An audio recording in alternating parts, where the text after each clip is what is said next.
Video చూసే ముందు వీడియోకి ఒక లైక్ కొట్టి జైశ్రీరామ్ అని కామెంట్ చేయండి. హిందూ పురాణ గ్రంథాలలో సూర్యాస్తమయం తర్వాత కొన్ని పనులు చేయడం నిషేధించబడింది. ఈ పనులు చేయడం వల్ల ఆర్థికంగా నష్టపోతారు. లక్ష్మీదేవి కూడా ఇంట్లో ఉండదు.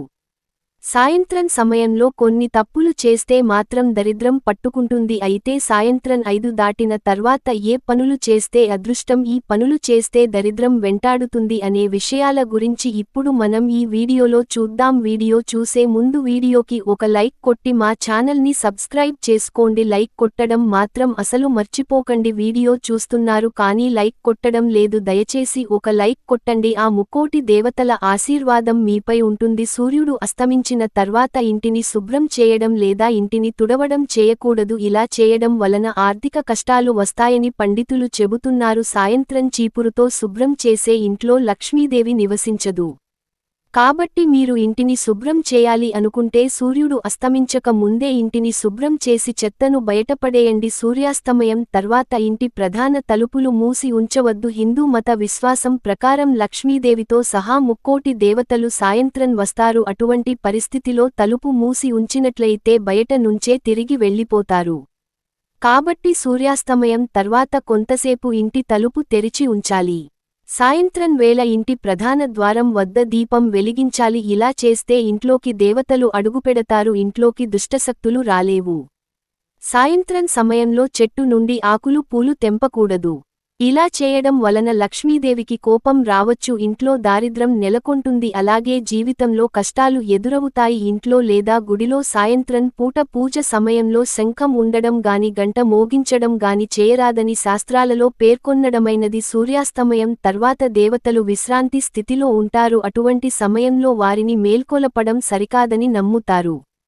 అందుకే సూర్యాస్తమయం తర్వాత ఆలయంలో గంట లేదా శంఖాన్ని మోగించకూడదనే విషయాన్ని ఎల్లప్పుడూ గుర్తుంచుకోండి. ఇంట్లో ఎవరు సాయంత్రం నిద్రపోకూడదు. సాయంత్రం వేళలో నిద్రించడం వల్ల ప్రతికూలత ఏర్పడుతుంది. ఆ ఇంట్లో లక్ష్మీదేవి నివసించదు. సూర్యాస్తమయం సమయంలో ఇంట్లో నిద్రించడం వల్ల పురోగతి ఉండదు. చాలామంది సాయంత్రం పూట బట్టలు ఉతకడం లేదా శుభ్రం చేయడం చేస్తూ ఉంటారు కానీ ఇలా అస్సలు చేయకూడదు. సాయంత్రం సమయంలో బట్టలు ఉతకడం వల్ల ఆర్థిక పరిస్థితి దెబ్బతింటుంది. అటువంటి పరిస్థితుల్లో సాయంత్రం బట్టలు ఉతకకూడదు. సాయంత్రం పూట జుట్టు లేదా గోళ్లను కత్తిరించకూడదు. వాస్తు ప్రకారం ఇలా చేయడం వల్ల ఇంట్లో నెగటివ్ ఎనర్జీ పెరుగుతుంది. అందువల్ల సూర్యాస్తమయం తర్వాత బట్టలు ఉతకడం, గోర్లు, జుట్టు కత్తిరించడం నిషేధించబడింది. సాయంత్రం పూట ఇంట్లో సాంబ్రాణి ధూపం వేయడం వల్ల అప్పుల బాధలు తీరుతాయి. ఇంట్లో ఉన్న నెగటివ్ ఎనర్జీ మొత్తం పోయి ఇంట్లో పాజిటివ్ ఎనర్జీ పెరుగుతుంది. అలాగే మీకు అదృష్టం బాగా కలిసి వస్తుంది. మీ జీవితంలోని సమస్యలన్నీ తీరిపోతాయి అని వేద పండితులు చెబుతున్నారు. సాయంత్రం 5 దాటిన తర్వాత ఎవరికి పెరుగు, ఉప్పు, పసుపు, డబ్బు మొదలైన వాటిని ఇవ్వవద్దు. అంతేకాదు సూదులు, వెల్లుల్లిపాయలు, ఉల్లిపాయలు, పుల్లని వస్తువులను సూర్యాస్తమయ సమయంలో ఇంటి నుంచి బయటకు తీసుకుని వెళ్లవద్దు. ఇలా చేయడం అశుభంగా భావిస్తారు. సాయంత్రం ఎవరికీ డబ్బులు ఇవ్వొద్దు. ఇలా చేయడం వల్ల ఆర్థిక కష్టాలు వస్తాయి. వంటగది ఎప్పుడు శుభ్రంగా ఉండాలి. కిచెన్ శుభ్రత పైనే మన ఆరోగ్యం ఆధారపడి ఉంది. కాబట్టి మనం ఉపయోగించే పాత్రలను ఎప్పటికప్పుడు శుభ్రం చేసుకోవాలి.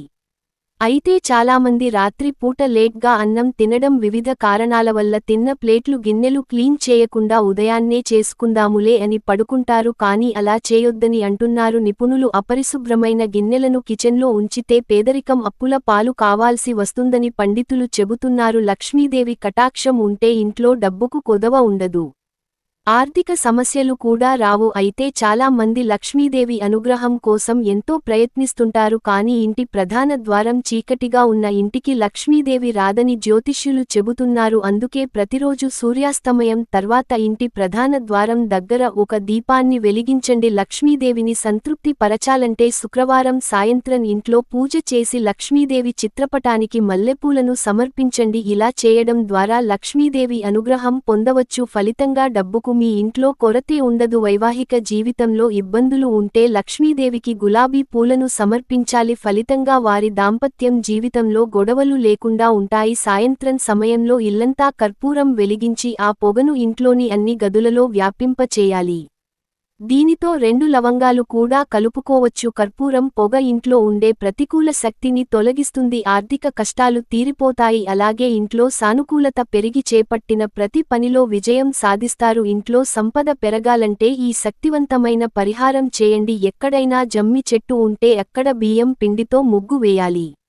జమ్మి చెట్టు మొదట్లో పసుపు కుంకుమ కొన్ని పూలు వేయాలి. తర్వాత ఆవు నెయ్యితో దీపం వెలిగించండి. ఓం శమీ వృక్ష దేవియే నమః అని మనసులో జపిస్తూ 3 ప్రదక్షిణలు చేయాలి. మంత్రం జపించలేని వారు చేతులు జోడించి ప్రదక్షిణలు చేయవచ్చు. అనంతరం జమ్మి చెట్టు ఉత్తర దిక్కు వైపు ఉన్న ఒక చిన్న కొమ్మను విరిచి ఇంట్లో బీరువాలో పెట్టాలి. ఈ శక్తివంతమైన పరిహారం చేయడం వల్ల ఇంట్లో వృధా ఖర్చులు తగ్గిపోతాయి. అలాగే మీ ఇంట్లో ధన ప్రవాహం విపరీతంగా పెరుగుతుంది. స్నానం చేసే నీటిలో చిటికెడు ఉప్పు వేసి స్నానం చేయడం వల్ల మీ చుట్టూ పాజిటివ్ ఎనర్జీ ఉంటుంది. ప్రతికూల శక్తి దూరంగా ఉంటుంది. ఈ వీడియో మీకు నచ్చితే లైక్ చేసి మా ఛానల్ని సబ్స్క్రైబ్ చేసుకోండి.